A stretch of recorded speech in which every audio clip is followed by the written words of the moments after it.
Shalom teman-teman, biarlah pada sore hari ini kita mau sama-sama menyerahkan hati kita untuk Tuhan, untuk menyembah Tuhan, memuliakan nama Tuhan bersama-sama.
Kami sudah berdoa dan mengucap syukur. Haleluya, amin. Shalom teman-teman. Sore hari ini kita mau sama-sama memuji nama Tuhan dengan bersukacita.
akan mendengarkan sebagian dari firman Tuhan, kita siapkan hati kita. Kita percaya bahwa kita memiliki Allah yang sanggup melakukan segala perkara di dalam kehidupan kita.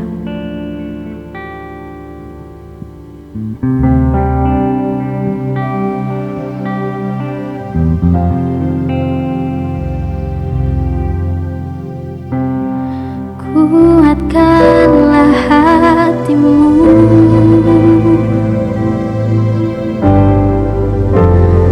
lewati setiap persoalan.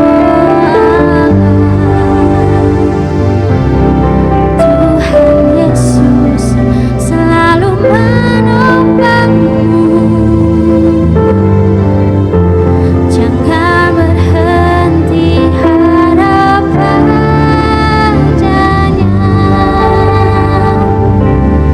Tuhan pasti sanggup. Tangannya takkan terlambat untuk mengangkatmu. Tuhan masih sanggup. Percayalah, Dia tak tinggalkanmu.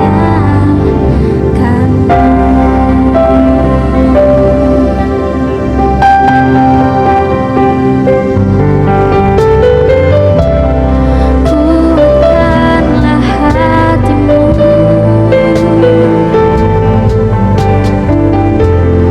lewati setiap persoalan.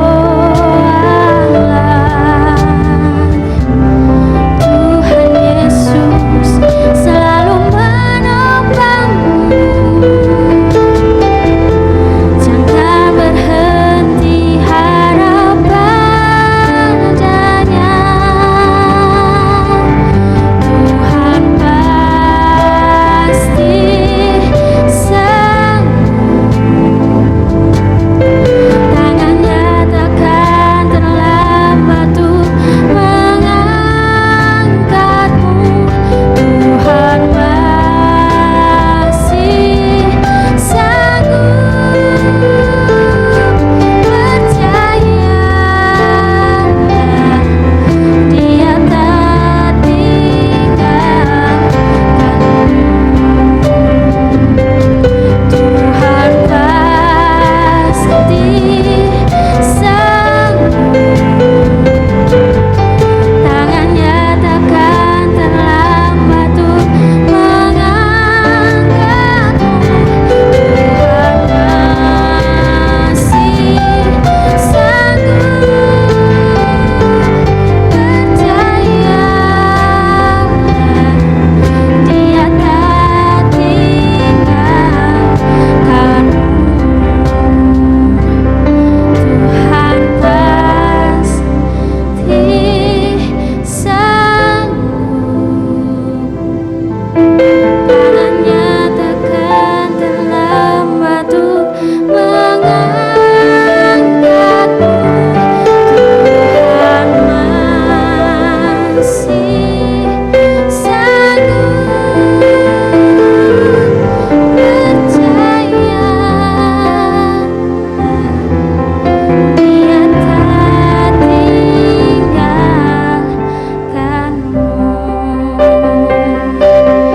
Percayalah,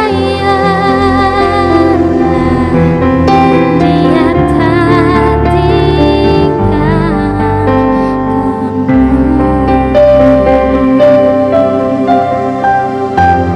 Terima kasih Tuhan, Kau sudah sertai ibadah ini Tuhan. Sebentar lagi kita akan mendengarkan sebagian dari firman-Mu Tuhan. Urapi hamba-Mu Tuhan yang akan menyampaikan firman ini Tuhan. Siapkan hati kami, siapkan telinga kami untuk mendengarkan firman-Mu Tuhan. Hanya dalam nama-Mu kami sudah berdoa dan mengucap syukur. Haleluya, amin. Salam. Puji Tuhan, haleluya. Kita bertemu kembali sekalipun dalam kondisi kita berjauhan, tapi yakinlah bahwa Tuhan beserta kita Tuhan selalu ada buat kita semuanya. Nah, anak-anak muda yang dikasih dalam Tuhan, marilah kita akan mendengarkan kebenaran firman Tuhan, yang dimana pada hari ini kita akan belajar bersama-sama tentang bagaimana dasar-dasar keimanan anak-anak muda. Mari kita akan membuka Ibrani pasal 11 ayat 1. Saya akan membacakannya. Iman adalah dasar dari segala sesuatu yang kita harapkan dan bukti dari segala sesuatu yang tidak kita lihat. Hari ini kita akan berbicara tentang dasar iman orang Kristen. Kita berbicara dasar iman itu yang bagaimana. Tema ini diberikan untuk kita, untuk mengingatkan kembali bahwa seyogianya sebagai orang Kristen, anak Tuhan, harus memiliki dasar iman yang baik, di mana di situ dikatakan iman adalah dasar dari segala sesuatu yang kita harapkan dan bukti dari segala sesuatu yang tidak kita lihat. Ada kata kunci saya mendapatkan di dalam ayat ini. Yang pertama adalah iman itu sendiri sebagai dasar segala sesuatu yang kita harapkan. Yang kedua, iman itu adalah bukti dari segala sesuatu yang tidak kita lihat. Sebenarnya firman Tuhan hari ini merupakan sebuah materi pengajaran yang harus kita pelajari selama menjadi orang Kristen. Bagaimana kita bisa belajar tentang keimanan kita? Di dalam studi teologi ada yang di situ dikatakan bagaimana mempelajari tentang keimanan itu, mempertahankan keimanan itu. Oleh sebab itu, hari ini saya memberikan satu judul atau tema, iman merupakan perjalanan spiritual. Berbicara masalah iman merupakan perjalanan spiritual. Spiritual adalah kerohanian. Spiritual adalah sebuah bagaimana kita berada di dalam alam roh yang tidak kita lihat, tetapi ada satu janji yang menanti untuk orang-orang yang beriman. Saya ingin kata kuncinya adalah di dalam Ibrani pasal 11 ayat 1. Ada kata 111. Yang di situ dikatakan iman merupakan perjalanan spiritual, adalah sebuah dasar. Dasar itu adalah pondasi rohani setiap kita orang-orang Kristen, terutama anak-anak Tuhan. Dasar bagaimana sebuah bangunan mau diberdirikan atau didirikan harus berpijak pada pondasi. Nah, pondasi ini adalah dasar yang dimana nanti bangunan itu bisa berdiri dengan tegak. Begitu pula kita sebagai anak-anak muda harus memiliki dasar iman yang kuat, di mana di situ dikatakan bahwa segala sesuatu yang kita harapkan harus dilandasi atau didasari sebuah keimanan kita. Nah, selama ini keimananmu ada di mana? Itu yang pertama. Nanti kita akan bahas lebih lanjut. Yang kedua, adalah iman itu sendiri. Apa itu iman? Iman itu adalah sebuah satu keyakinan, sebuah pengharapan, ada sebuah kesetiaan, ada sebuah nilai di dalamnya. Itu merupakan satu perjalanan yang tidak bisa kita nyatakan atau ungkapkan saat ini sebelum kita melewati, sebelum kita menjalani iman itu sendiri. Nah, kita akan bahas. Lalu yang ketiga, kata kuncinya, iman merupakan perjalanan spiritual. Yang ketiga adalah Tuhan Allah adalah tempat kita, tujuan kita, fokus kita, ya, menaruh sebuah keimanan kita, sebuah kepercayaan kita sepenuhnya hanya kepada Allah kita.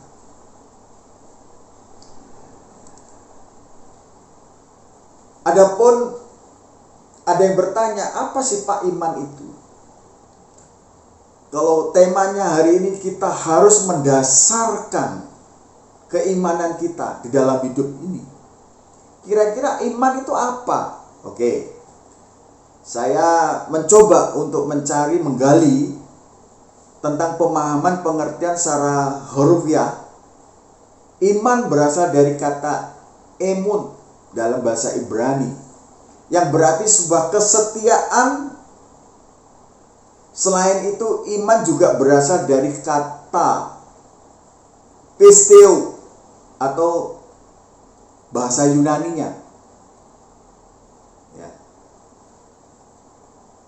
Di sini dikatakan iman yang berarti kesetiaan. Berbicara kesetiaan, ada saatnya kita menunggu, saatnya kita menanti, saatnya kita berharap kepada kesetiaan itu dengan siapa? Yang berarti kalau iman itu ada dalam kehidupan kita, maka yang pertama, kita harus mempercayai dan menerima sebagai hal yang benar. Percaya tanpa ragu sedikit pun. Yang berikutnya, iman adalah bersandar sepenuhnya kepada Allah kita. Yang berikutnya, berharap sepenuh tubuh, jiwa, dan roh kita hanya kepada Allah kita. Saya ingin menyampaikan ini terlebih dahulu, bahwa ternyata iman ini sebelum menjadi dasar kita sebagai orang-orang percaya, landasan kita untuk senantiasa, di dalam bahasa Ibrani-nya itu kesetiaan. Kesetiaan yang bagaimana? Kesetiaan, berbicara kesetiaan ini adalah ada dua pribadi yang telah memberikan satu perjanjian untuk saling setia. Contoh, apabila suami istri sebelumnya menjadi keluarga, mereka ada fase-fase, tahapan-tahapan untuk mereka bisa saling komitmen, untuk saling berjanji. Janjinya apa? Salah satunya di dalamnya adalah setia kepada pasangannya. Ya. Karena di dalam kesetiaan itu yang ingin mau saya sampaikan, bahwa kesetiaan itu ada satu pengorbanan. Di dalam kesetiaan itu butuh pengorbanan yang lebih terhadap perasaan, mungkin materi, mungkin waktu, dan kesetiaan juga membutuhkan satu pengorbanan, bukan saja tadi yang saya sebutkan. Bahkan lebih-lebih kepada jiwa. Makanya jangan disalahkan kalau ada yang bercinta, ada yang suka ya kepada pasangan atau lawan jenis, yang laki menyenangi sama wanitanya, atau sebaliknya wanita suka kepada pria. Kalau cintanya ditolak atau cintanya dikhianatin, atau dia tidak perjanjiannya, komitmennya tidak setia lagi, maka dia akan merasakan sakitnya itu di sini. Bahkan dia rela untuk berkorban demi cinta.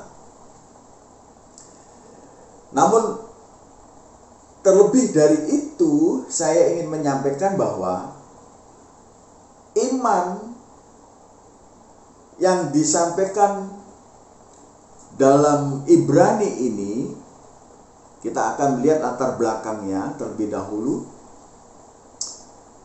bahwa di dalam ayat 1 sampai 3 itu adalah merupakan saksi-saksi iman. Lalu ayat 11 ayat 4 sampai dengan yang ke-7 itu adalah iman para bapak leluhur atau bapak nenek moyang kita. Kita akan membaca terlebih dahulu di ayat yang keempat. Karena iman Habel telah mempersembahkan kepada Allah korban yang lebih baik daripada korban Kain. Ayat yang kelima, karena iman Henok dia boleh terangkat supaya ia tidak mengalami kematian. Ayat yang ke-6, tetapi tanpa iman tidak mungkin orang berkenan kepada Allah, sebab barang siapa berpaling pada Allah, ia harus percaya bahwa Allah ada.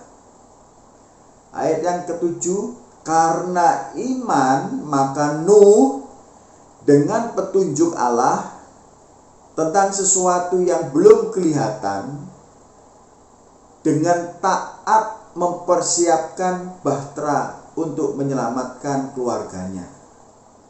Dan karena iman ia menghukum dunia, dan ia ditentukan untuk menerima kebenaran sesuai dengan imannya.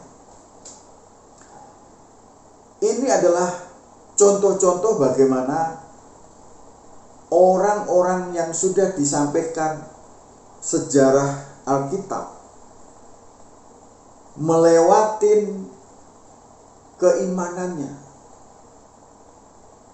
yang dia belum tahu, dia belum melihat, tetapi dia meyakini, dia mempercayai. Karena apa?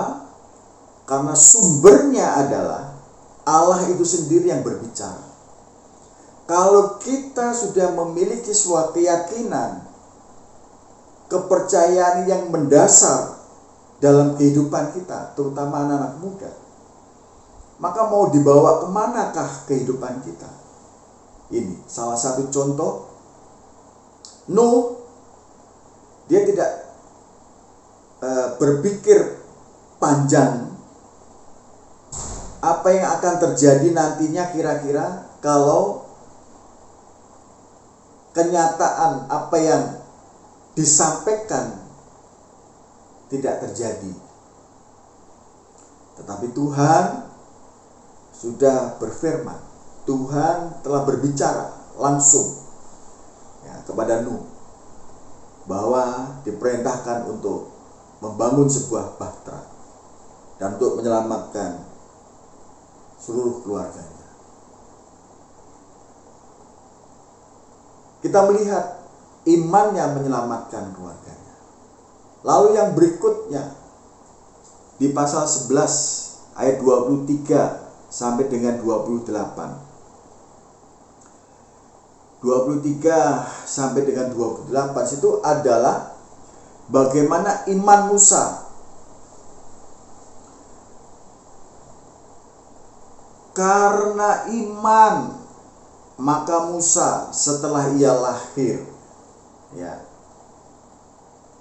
Karena iman, maka Musa setelah dewasa, ia menolak disebut anak putri Firaun. Karena iman, maka ia telah meninggalkan Mesir dengan tidak takut akan murka raja. Karena iman, maka ia mengadakan Paskah dan memercikkan darah supaya pembinasa anak-anak sulung juga menyentuhnya. Karena iman, maka mereka telah melintasi Laut Merah. Karena iman, maka runtuhlah, ya, pada saat dia dikejar oleh para tentara-tentara Israel. Kejayaan Raja Firaun pada waktu itu runtuh karena Tuhan membela Musa. Yang berikutnya, perikop Ibrani pasal 11 ayat 29 sampai 31. Karena iman, di situ dikatakan runtuhlah tembok-tembok Yeriko setelah kota itu dikelilingi 7 hari lamanya. Karena iman, maka Rahab perempuan sundal itu tidak turut binasa bersama-sama dengan orang-orang durhaka. Dan apalagi yang harus aku sebut, kata Rasul Paulus. Di sini dikatakan, saudara, saya ingin menyampaikan bahwa Ibrani ini bukan ditulis oleh Rasul Paulus. Ibrani ini tidak diketahui penulisnya, tetapi ada yang mengarah bahwa Ibrani ini ditulis orang yang sangat dekat dengan Timotius. Kita tahu bahwa Timotius ini adalah anak rohani daripada Rasul Paulus. Kemungkinan, kecenderungan yang menulis adalah Paulus, tetapi tidak diketahui, tidak dicantumkan, karena fakta-fakta sejarah tidak mengarah kepada Rasul Paulus tentang penulisan surat Ibrani ini. Lalu yang terakhir, di situ dikatakan iman hakim-hakim dan nabi-nabi. Saudara bisa baca sendiri nanti ayat 32 sampai dengan 40. Ya. Bagaimana di situ ibu-ibu telah menerima kembali orang-orang yang telah mati. Ya. Bagaimana diceritakan mereka semuanya tidak memperoleh apa yang dijanjikannya itu, sekalipun iman mereka telah memberikan kepada mereka suatu kesaksian yang baik. Sebab Allah telah menyediakan sesuatu yang lebih baik bagi kita, tanpa kita mereka tidak dapat sampai kepada kesempurnaan. Konsepnya adalah iman merupakan karunia daripada Allah. Jadi konsep dasar iman itu ternyata sebuah karunia dari Allah. Nah, saudara baca di dalam Roma 12 ayat 3. Timbul karena menanggapi atau menerima kebenaran setelah mendengarkan firman Tuhan. Sama seperti ini, hai anak-anak muda, saya mengajak untuk terus setia, ya, dengan perkara-perkara kecil. Contohnya, setiap hari kita membaca firman Tuhan. Setiap hari kita memperlengkapi dengan mezbah doa kita. Bagaimana kita berada di hadapan Tuhan, berada di hadiratnya Tuhan, di mana disitulah firman Tuhan itu akan menjadi rema buat kita, akan menuntun kita, menguatkan iman kita, menjadi pertumbuhan rohani kita. Dengan apa? Merenungkan, ya, firman itu siang dan malam, sehingga mendapatkan sebuah karunia dan kekuatan. Karena di dalam firman itu ada janji-janji firman Tuhan. Ada berkat-berkat yang diberikan. Ada pengharapan, perlindungan, kesembuhan, Ya, ada kekuatan. Bahkan Allah sendiri berjanji turun bersama dengan kita melakukan perkara-perkara duniawi. Tuhan menolong banyak hal di dalam segala apa yang sedang kita kerjakan.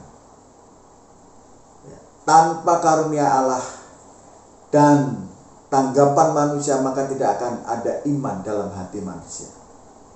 Jadi begini, konsep dasar iman itu adalah bahwa Allah memberikan iman itu sebuah karunia yang harus kita terima.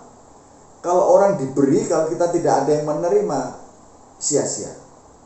Tetapi kalau iman itu kita terima, kalau iman itu karunia yang diberikan atau dicurahkan untuk kita manusia, maka di sini dikatakan di dalam Ibrani 11 ayat 1, merupakan sebuah dasar segala sesuatu yang tidak kita harapkan dan bukti dari segala sesuatu yang tidak kita lihat. Harapan apa yang selama ini kita sedang doakan? Kalau saudara nggak percaya, kalau saudara tidak setia dengan doanya, kalau saudara tidak yakin lagi dengan firman-Nya, kalau saudara tidak ada dalam persekutuannya, dalam ibadahnya, bagaimana mungkin iman yang menjadi pengharapan itu nyata dalam kehidupan kita? Lalu yang kedua, bagaimana mungkin ya pengharapan itu dan menjadi bukti dari segala sesuatu yang tidak kita lihat? Tuhan sedang membuat sebuah fondasi dasar keimanan kita, yang dimana kita diharapkan bisa melihat segala sesuatu yang tidak kita lihat. Kita memiliki pandangan-pandangan iman ke depan. Kalau kita memiliki harapan-harapan hingga saat ini belum nyata, dibutuhkan satu kesetiaan untuk menantikan janji-janji Tuhan yang akan digenapi, karena waktu Tuhan bukan waktu kita. Kairos, waktu Tuhan itu akan nyata tepat pada waktunya. Seringkali kita mau menginginkan segala sesuatu yang apa yang kita minta, apa yang kita inginkan terjadi saat kita meminta. Tetapi Tuhan menunggu saatnya yang tepat. Iman yang timbul karena hubungan dua arah, mengenal dan dikenal Allah. Saudara bisa melihat dalam Matius pasal 7 ayat 23. Iman di dalam Kristus itu yang membuat kita menjadi kuat sebagai orang-orang Kristen. Kalau kita memiliki iman kepada dunia, kepada manusia, beda kalau kita memiliki iman di dalam Yesus Kristus. Kalau tadi sudah disampaikan di awal bahwa iman itu di dalam terjemahan bahasa-bahasa, iman itu sebuah keyakinan, iman itu sebuah kepercayaan, iman itu sebuah perasaan, iman itu sebuah fakta, dan iman itu sebuah kesetiaan. Tetapi saya ingin sampaikan bahwa yang dimaksud iman yang akan menjadi dasar kita, terutama orang-orang Kristen, anak-anak Tuhan, adalah bagaimana kita beriman di dalam Yesus Kristus. Iman yang bagaimana, Pak? Iman yang saudara bisa membuka di dalam Yohanes 14 ayat 6. Kita akan membukanya. Yohanes 14 ayat yang ke-6. Di situ dikatakan apa? Yesus berkata kepadanya, ya, Akulah jalan dan kebenaran dan hidup. Tidak ada seorang pun yang datang kepada Bapa kalau tidak melalui Aku, kata Yesus. Sekiranya kamu mengenal aku, pasti kamu juga mengenal Bapakku. Sekarang ini kamu mengenal dia dan kamu telah melihat dia. Karena apa? Kita percaya, memiliki iman, memiliki dasar keyakinan kita di dalam Yesus Kristus. Karena di dalam Yesus Kristus itu ada jalan, ada kebenaran, dan ada kehidupan. Bagi anak-anak muda yang bingung bagaimana harus mengikuti jalan kehidupannya semasa mudanya, ikut Yesus. Kalau saudara selama ini hidupnya nggak benar, lihat kembali kepada Yesus. Yesus benar nggak? Benar. Berarti kita harus mengikuti Yesus yang benar itu. Pak, saya bingung bagaimana masa muda saya, kehidupan saya saat ini, saat yang akan datang. Lihat Yesus. Karena di dalam Yesus ada kehidupan. Kehidupan yang bagaimana? Kehidupan yang benar. Dan di situ juga adalah benar-benar hidup. Nah, seringkali kita seperti zombie. Ya toh? Seolah-olah hidup tapi mati. Kenapa? Karena tidak memiliki pengharapan, tidak memiliki semangat hidup, tidak memiliki gairah atau passion, atau tidak memiliki satu imunitas, atau kesegaran dalam jiwanya, semangat untuk melakukan kehidupan ini. Yesus jawabannya. Karena di dalam Yesus yang sekarang kita jalani hidup ini, maka baik adanya. Kebenaran-kebenaran yang selama ini mungkin menurut pikiran kita, menurut hati kita, menurut orang lain, teman kita, baik. Tetapi kalau tidak ada dasar Yesus, kalau tidak ada pondasi yang kuat di dalam Yesus kita berdiri, maka hati-hati. Itu sebuah kehancuran yang akan terjadi dalam kehidupan kita.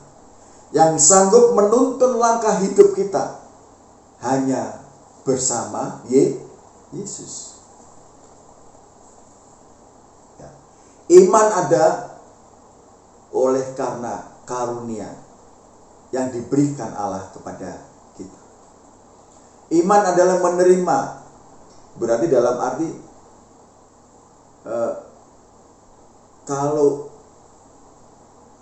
iman itu adalah menerima, itu dibutuhkan sikap pribadi dari kita yang mendengar, yang melihat, yang mengamini firman Tuhan. Itu adalah menyikapkan atau kenyataan atau fakta Allah kepada manusia. Iman yang benar akan tampak dalam perbuatan sehari-hari. Kita tidak dapat dikatakan beriman bila tidak berbuat kebenaran atau malah tekun berbuat jahat. Itu tadi. Jadi kalau dasarnya sudah benar, seperti Tuhan Yesus tadi, pada dasarnya adalah kalau hidup kita, hai pemuda-pemudi, jalanmu sudah benar, hidupmu sudah benar, maka pastilah di dalam kehidupan kita setiap harinya pasti benar. Kalau hidup kita benar, keluarga kita benar, komunitas kita benar, sikap kita benar, ucapan kita benar, semuanya benar yang kita lakukan setiap hari. Itulah yang dinamakan bertekun dalam keimanan kita. Bertekun di dalam firman Tuhan yang selalu terus diperbarui setiap hari. melalui pembacaan firman Tuhan, merenungkannya firman Tuhan siang dan malam. Di dalam Yakobus 2 ayat 14, di situ dikatakan, kita akan membaca terlebih dahulu. Yakobus 2 ayat 14, apa? Apakah gunanya saudara-saudaraku jika seorang mengatakan bahwa ia mempunyai iman padahal ia tidak mempunyai perbuatan?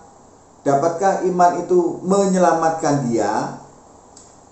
Ada contoh di sini dikatakan,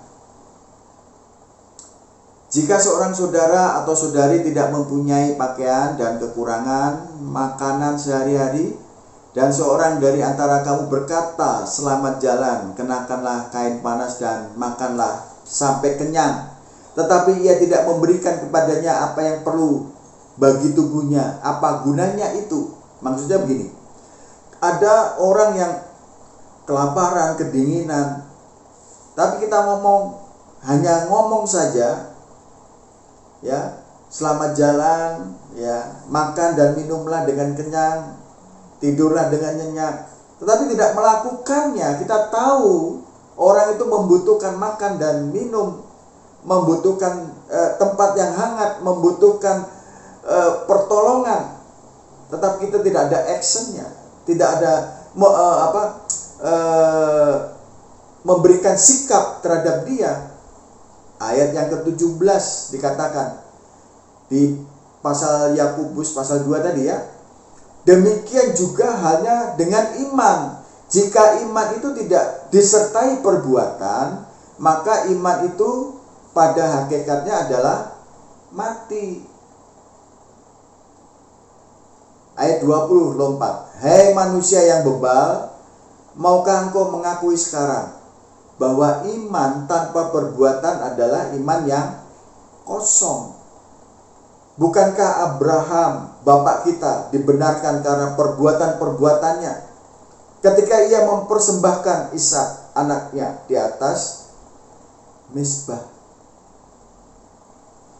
Bagaimana dia melihat keajaiban yang Tuhan berikan pada saat dia memberikan anaknya yang tunggal Ishak itu dipersembahkan di atas Mizpah. Seandainya itu terjadi pun anak itu mati dipersembahkan, dia yakin imannya tidak akan goyah. Tapi Tuhan melihat kedalaman hati daripada Abraham. Karena dia mencintai Allahnya, dia mengasihi Allahnya, maka segala sesuatu apa yang tidak pernah kita harapkan, apa yang tidak pernah kita dengar, apa yang tidak pernah kita ketahui, Tuhan telah sediakan bagi kita. Inilah dasar iman. Mungkin sedikit pemahaman ini sebagai kisi-kisi dasar-dasar keimanan kita. Tetapi petiklah sebuah pelajaran bagaimana kita harus berdiri di atas dasar Yesus Kristus yang akan menolong, menuntun, mengarahkan hidup kita sebagai seorang pemuda dan pemudi tempat ini, sebagai generasi penerus gereja, generasi anak-anak Tuhan. Ingat, ada janji yang menanti buat kita, buat saudara dan saya. Asal apa? Setia untuk terus berada dalam keyakinan kita, iman percaya kita kepada Tuhan Yesus Kristus. Saya sedih ada beberapa anak-anak muda telah menikah dengan agama seberang yang tidak seiman dengan kita. Saya sedih bagaimana banyak keluarga-keluarga yang broken home, tidak mempersiapkan kerohanian untuk anak-anaknya, keluarganya. Melalui kesempatan ini, ayo kita bangkit. Ayo kita bersama-sama membangun rohani kita, kuatkan iman kita. Jangan sampai kendor, apalagi kita anak muda. Tetapi yang jelas, semangat boleh, tetapi harus ada arah tujuan yang baik dan benar. Memang di dalam Ibrani pasal 11 ada banyak pahlawan-pahlawan iman. Kunci dari ketekunan dalam iman. Ibrani adalah dasar dari yang tidak kita lihat, menurut kita, untuk menyangkal indera kita. Ya. Ini ayat pertama, di situ dikatakan iman adalah dasar dari apa yang tidak kita lihat, tidak kita harapkan.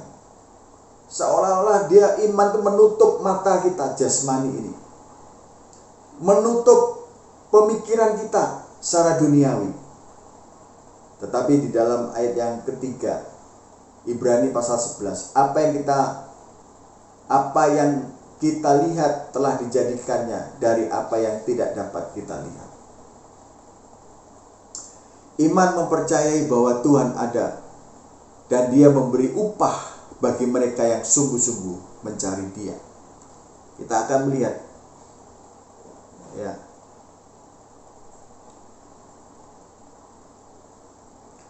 Yakobus kembali lagi ke Ibrani pasal 11 tadi. Di situ dikatakan ayat yang ketiga, karena iman kita mengerti, ya, bahwa alam semesta telah dijadikan oleh firman Allah, sehingga apa yang kita lihat telah menjadi dari apa yang tidak dapat kita lihat. Lompat ke ayat yang ke-6. Tetapi tanpa iman tidak mungkin orang berkenan kepada Allah. Sebab barang siapa berpaling kepada Allah, ia harus percaya bahwa Allah itu ada dan bahwa Allah memberi upah kepada orang yang sungguh-sungguh mencari Dia. Jelas, clear. Apa yang sedang kita cari di dalam dunia ini? Apa yang akan kita lakukan untuk mendapatkan upah itu? Simple, sederhana sekali. Tetapi Tuhan melalui firman-Nya di sini dikatakan, ya, baik mereka, ya, yang memiliki iman, dikatakan tanpa iman tidak mungkin orang itu berkenan kepada Allah, ya, yang tidak terlihat. Sebab barang siapa, ya, berpaling, meninggalkan, ya, mengundurkan, yaitu pergi, mengkhianati, tidak setia, saya beri jamin begitu, kepada Allah, ia harus percaya bahwa Allah ada dan bahwa Allah memberi upah kepada orang-orang yang sungguh mencari Dia. Sudah jelas bahwa Tuhan akan memberikan kepada kita. Bagaimana Musa menyerahkan kesuksesan dunia dan kemakmurannya, ya. Bagaimana oleh iman Musa menyelamatkan Israel. Bagaimana iman tembok Yeriko diruntuhkan. Bagaimana iman orang-orang bisa melakukan hal-hal besar untuk Allah. Ini, kalau bukan kepercayaannya yang penuh, kepercayaannya yang terhadap Allahnya itu sepenuhnya bersandar, yakin, total, segala sesuatunya akan pasti terjadi. Kesimpulan, iman adalah kepercayaan kepada Tuhan dan janji-janjinya akan diberikan kepada kita seumur hidup kita. Karena di dalam iman artinya adalah percaya. Percaya itu ada kesetiaan, ada penantian, ya, ada perjalanan. Ini proses. Makanya iman sebuah proses spiritual, perjalanan spiritual. Ya. Iman tanpa perbuatan adalah mati. Maksudnya apa? Kita harus terus menghidupin keimanan kita, menghidupin firman Tuhan yang menjadi dasar iman kita, keyakinan kita, kesetiaan kita untuk mengiring Tuhan. Jadi, milikilah iman yang kuat. Dan buktikanlah itu dengan perbuatan-perbuatan kita. Sekalipun kita masih muda. Mungkin orang berkata, apa? Saya tidak mau itu. Dengar. Tapi kita dengar apa kata firman. Kalau firman sudah pasti ada kebenaran yang akan menuntun langkah hidupmu. Ada masa depanmu. Ya. Ada pengharapanmu. Ada janjimu yang akan menunggu di depan sana.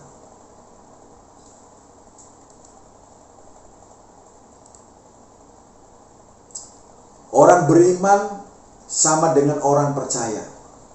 Ada 4 unsur orang yang percaya kepada Tuhan. Yang pertama, sebagai orang percaya, sebagai anak-anak Tuhan, kita harus mengakui firman-Nya yang luar biasa.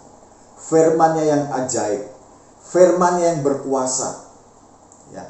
Firman Tuhan yang sanggup melakukan segala apa yang menjadi pergumulan doa-doa kita. Yang kedua, orang beriman atau orang percaya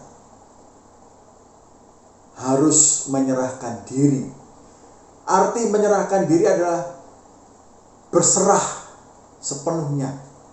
Berserah sepenuhnya, berserah total, terserah udah.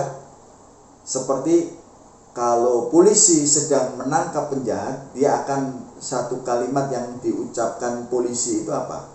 Angkat tangan. Ya. Lalu kalau dia tidak kodenya kalau tidak angkat tangan, berarti dia tidak menyerah.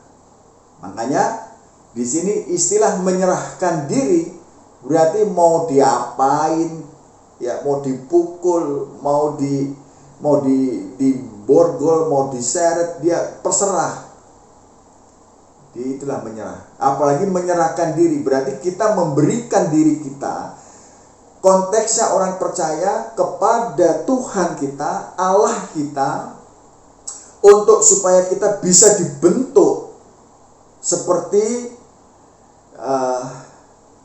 tanah, ya, bangunan yang menjadi priuk, itu tanah liat yang menjadi priuk itu. Seperti Allah akan memberikan hidup yang benar, jalan yang benar buat kita. Yang ketiga, seorang beriman, orang percaya akan menerima janji-janji Allah. Asalkan hidup kita benar, asalkan kita taat, setia, ya, tanpa mempersoalkan hal-hal yang remeh-temeh. Ya.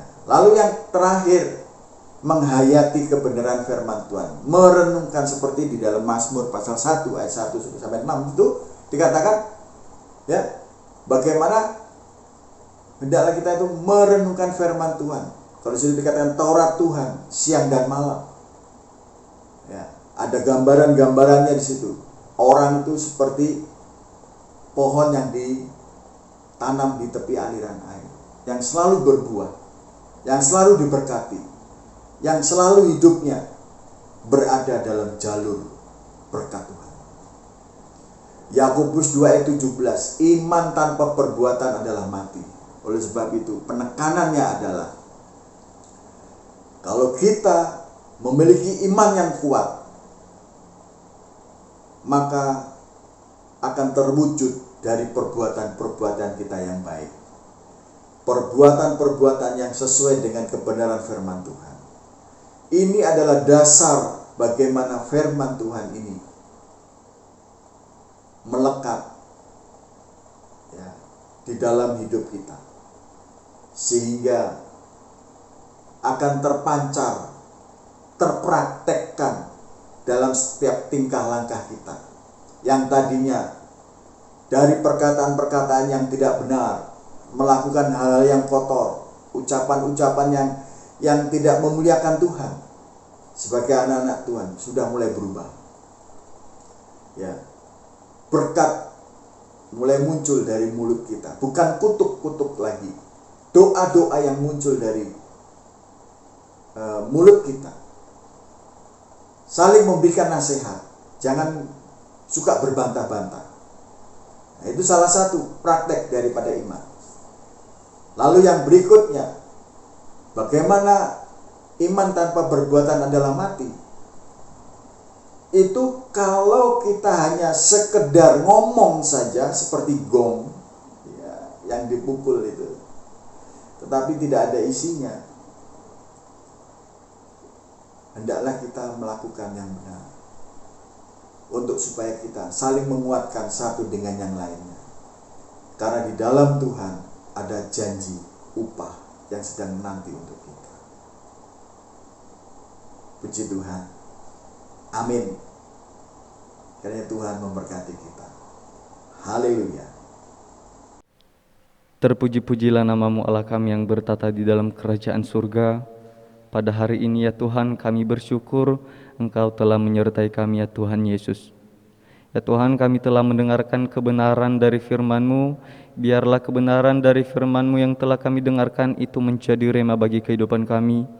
Biarlah kebenaran firman-Mu itu menjadi sebuah fondasi di dalam kehidupan kami. Biarlah menuntun kami sesuai dengan apa yang Engkau kehendaki ya Tuhan Yesus. Pada hari ini ya Tuhan, kami akan menaikkan segala pokok-pokok doa kami. Namun sebelumnya kami meminta kepada Tuhan, kiranya Tuhan yang melayakkan dan menyucikan kami sehingga kami layak untuk menaikkan segala pokok doa kami ya Tuhan Yesus. Kami berdoa untuk bangsa dan negara kami ya Tuhan pada saat ini. Kiranya Tuhan yang selalu ada, kiranya penyertaan Tuhan yang selalu ada di dalam bangsa dan negara kami ini. Kami percaya setiap peristiwa-peristiwa yang telah terjadi, musibah-musibah yang telah terjadi, itu semua atas kehendak-Nya Tuhan. Dan kami percaya maksud Tuhan ada di dalamnya. Ya Tuhan, kami juga berdoa untuk pemimpin negara kami, Bapak Jokowi dan Wakil Presiden beserta jajarannya. Kiranya Tuhan yang selalu beserta dengan mereka, kiranya Tuhan memberkati mereka untuk menjadi berkat. Kiranya hikmat yang daripada Tuhan sajalah yang ada di dalam kehidupan mereka. Kiranya segala keputusan-keputusan yang ada itu sesuai dengan apa yang Engkau kehendaki saja ya Tuhan Yesus. Pada saat ini ya Tuhan, kami juga berdoa untuk orang-orang yang sedang mengalami sakit penyakit. Kiranya Tuhan yang terus beserta dengan mereka, kiranya Tuhan yang memberikan kekuatan menjamah setiap mereka ya Tuhan. Kami percaya Tuhan memiliki maksud di setiap kehidupan orang-orang di dalam dunia ini ya Tuhan Yesus. Dan kami juga berdoa untuk tim-tim medis pada saat ini, kiranya Tuhan yang selalu beserta dengan mereka. Kami percaya hikmat yang daripada Tuhan sajalah yang ada di dalam kehidupan mereka. Dan kami percaya Tuhan yang memberikan kekuatan dan kesehatan kepada mereka untuk menjalani setiap tugas-tugas mereka untuk mengobati orang-orang sakit ya Tuhan Yesus. Pada saat ini juga ya Tuhan, kami berdoa untuk gereja-gereja di seluruh dunia. Kiranya Tuhan yang terus memberkati untuk menjadi berkat. Kiranya intervensi Tuhan yang selalu ada di dalam gereja-Mu ya Tuhan, sehingga ibadah-ibadah yang ada di dalamnya kami percaya itu sesuai dengan apa yang Engkau kehendaki saja ya Tuhan Yesus. Inilah kami ya Tuhan, kami telah berdoa di dalam nama Tuhan Yesus Kristus. Kami telah berdoa dan mengucap syukur. Haleluya. Amin. Mari kita akan mengakhiri ibadah kita pada hari ini. Kita akan berdoa dan terima berkat yang daripada Tuhan. Haleluya, haleluya. Terima kasih Tuhan. Kami bersyukur buat hari ini kami boleh bersama-sama anak-anak muda dan pemudi di tempat ini datang merendahkan diri di hadapan-Mu. Kalau di mana Tuhan banyak sedikitnya kami menerima firman-Mu, biarlah itu menjadi dasar kekuatan kami untuk melangkah. Kami rindu ada tuntunan daripada firman ini selalu ada dalam hati dan jiwa kami. Ada satu pengharapan, bahkan impian-impian kami yang belum terwujud, tetapi melalui iman kami di dalam Tuhan kami Yesus Kristus, maka itu akan menjadi nyata oleh karena kami merendahkan diri di hadapan-Mu. Tiba saatnya Tuhan, kami akan mengakhiri ibadah kami pada saat petang hari ini. Kiranya Tuhan memberkati kami, setiap kami yang mendengarkan dan mengikuti ibadah pada hari ini. Kiranya berkat-berkat yang daripada Allah Bapa, Putra dan Roh Kudus yang menjadi satu di dalam nama Tuhan kami Yesus Kristus akan memberkati kami dengan berkat-berkat rohani, berkat-berkat jasmani, berkat-berkat yang tidak pernah kami dengar, kami pikir, bahkan kami ketahui sebelumnya. Maka Tuhan akan turun memberkati kami, anak-anak Tuhan tempat ini. Terima kasih Tuhan, buat hari ini Engkau limpahkan begitu luar biasa atas berkat yang Kau berikan kepada kami. Kami yakin dan percaya melalui pertemuan ibadah kami di hari-hari yang akan datang, berkat Tuhan selalu menyertai kami di dalam usaha dan pekerjaan kami, di dalam sawah ladang kami, dalam keluarga kami, rumah tangga kami, dan teristimewa pelayanan kami, komunitas kami. Kami serahkan dan kami taruh di bawah kaki salib-Mu. Karena Tuhan memberkati kami, memberikan kesehatan, memberikan pencerahan untuk kami selalu terus melangkah dengan iman kami menuju kesempurnaan yang Tuhan janjikan kepada kami. Di dalam nama Tuhan Yesus Kristus, kami yang mengakhiri ibadah kami ini, dan kami peralaskan segala doa kami dan ibadah kami pada saat petang hari ini di dalam nama Tuhan kami Yesus Kristus. Haleluya. Amin. Puji Tuhan. Sampai jumpa minggu depan. Tuhan Yesus memberkati. Salam Seroja. Sehat jasmani dan rohani. Amin.